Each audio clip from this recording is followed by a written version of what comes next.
আসসালামু আলাইকুম রহমতুল্লাহ। প্রিয় শিক্ষার্থী, আশা করি তোমরা সবাই ভালো আছো। আজকে আমরা নবম শ্রেণীর ইসলাম শিক্ষা বই থেকে আলোচনা করব হচ্ছে 80 নম্বর পেজের একটা বাড়ির কাজ দেয়া আছে। দেখো এখানে বাড়ির কাজ, এটা আসলে তোমাদেরকে বাড়িতে করতে হবে।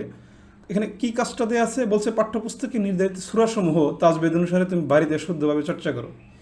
মানে এই যে তোমাদের বইয়ে দেখবা কিছু সূরা আছে আর কি, সেই সূরাগুলো তাজবিদ সহকারে তুমি শুদ্ধভাবে পড়বা, মানে তিলাওয়াত করবা।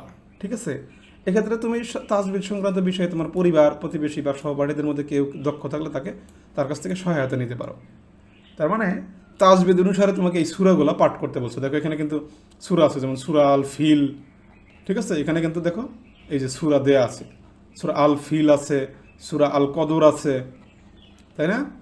এরপরে সূরা আদ দোহা আছে, এরপরে আর কোন সূরা আছে, সূরা আলাক, তাই না? এই সূরাগুলো তোমাদেরকে কি করতে বলছে? পাঠ করতে বলছে। এই কয়েকটা সূরা তোমাদের বইয়ে যেগুলো আছে সেগুলো তোমাদেরকে সুন্দর করে পাঠ করতে বলছে। এগুলো তাজবিদ সহকারে যেন পাঠ করো, এই কথাটাই এখানে বলে আছে। এখন তাজবিদ কি জিনিস তোমরা তো হয়তো অনেকেই হয়তো জানো না তাজবিদ কি। এখন এই সম্পর্কে তোমাদের মানে বাড়িতে যদি কেউ জানে বা জেনে থাকে তাজবিদ সহকারে, তাদের সহায়তা নিতে বলছে এখানে। ঠিক আছে, তাদের সহায়তা তোমরা নিতে পারো। দেখো আমরা একটু তাজবিদ সম্পর্কে জানি। তাজবিদ হচ্ছে কি, যে ব্যাপারটা হচ্ছে যে তাজবিদ শব্দের অর্থ হচ্ছে উত্তম বা সুন্দর করা। আল কোরআনকে সহিশুদ্ধভাবে পড়ার জন্য কিছু নিয়মকানুন রয়েছে। এসব নিয়মকানুন সহ আল কোরআনকে সহিশুদ্ধভাবে সুন্দর করে পাঠ করাকে তাজবিদ বলা হয়। তাজবিদ সহকারে কোরআন পাঠ করা হচ্ছে ওয়াজিব, কারণ কোরআন মাজিদ যদি শুদ্ধরূপে উচ্চারণ করা না হয় তাহলে এর অর্থ ভিন্ন হয়ে যায়। মহান আল্লাহ তাআলা তাজবিদ সহকারে তিলাওয়াত করা সম্পর্কে বলছেন যে কোরআন তিলাওয়াত করো তোমরা ধীরে ধীরে এবং সুস্পষ্টভাবে। এক হরফের জায়গায় অন্য হরফ পাঠ করা, যে কোনো হরফকে বাড়িয়ে পড়া, যে কোনো হরফকে কমিয়ে পড়া বা জের জবর পেশকে পরিবর্তন করে পড়াকে হচ্ছে মারাত্মক ভুল। এ ধরনের ভুলের কারণে সালাত বা নামাজ ভঙ্গ হয়ে যায়। ঠিক আছে, তাজবিদ অনুযায়ী কোরআন না পাঠ করলে পাঠকারী গুনাহগার হবে এবং নামাজ শুদ্ধ হবে না। অন্যদিকে সহিশুদ্ধভাবে কোরআন তেলাওয়াত পড়লে আল্লাহ তাআলা তাদেরকে অনেক সম্মানের অধিকারী করে দেবেন এবং কিয়ামতের দিন এই কোরআন শরীফ তাদের জন্য সুপারিশ হিসেবে কাজ করবে।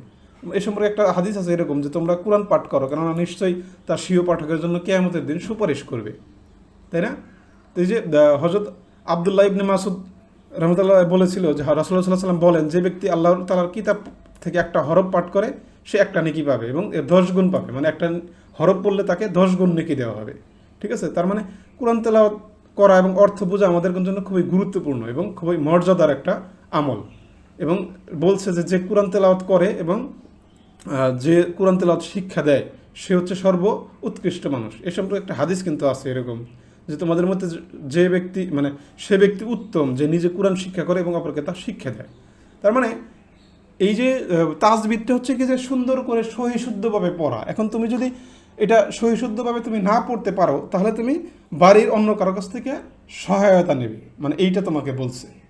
ঠিক আছে, তখন তাজবিদটা কী জিনিস আমি জাস্ট এটাই তোমাদেরকে, এবং কতটা গুরুত্বপূর্ণ জিনিস এটা তোমাদেরকে জাস্ট বুঝিয়ে দিলাম। তখন এই সূরাগুলো তোমরা যখন পড়বে, ঠিক আছে, তোমরা জাস্ট তোমাদের বাড়ির লোকজনের সহায়তা নেবে, বা তোমরা যদি তোমাদের কোনো ইমাম সাহেব বা কারোর কাছ থেকে যদি তোমরা এগুলো জানতে পারো তখন সেটা সুন্দরভাবে তোমরা এটা পড়বে আর কি। ঠিক আছে, এইটাই তোমাদেরকে বলছে, অর্থাৎ তোমাদেরকে কিন্তু আরবিটা জানতে বলছে, আরবিটা শিখতে বলা হয়েছে যাতে তোমরা সুন্দর করে কোরআন তেলাওয়াত করতে পারো। ঠিক আছে, তো এই ছিল ব্যাপার। আজকে আসলে কোনো কাজের ব্যাপারটা আসলে এখানে লেখার ব্যাপার না, তোমাদেরকে আসলে এটা পাঠ করতে হবে। কোরআন শরীফ তোমাদেরকে পড়তে হবে, মানে এই বইয়ে যতগুলো সূরা আছে এই যে নিচের দিকে দেখবা এই সূরাগুলো তোমাদেরকে পড়তে হবে। ঠিক আছে, এটাই হচ্ছে তোমাদের বাড়ির কাজ। সো আমি আশা করি তোমাদেরকে এটা বুঝাতে পেরেছি আর কি। ঠিক আছে, সো সবাই ভালো থাকো, সুস্থ থাকো। আজকে ভিডিওটা এখানেই শেষ করছি। আল্লাহ হাফেজ।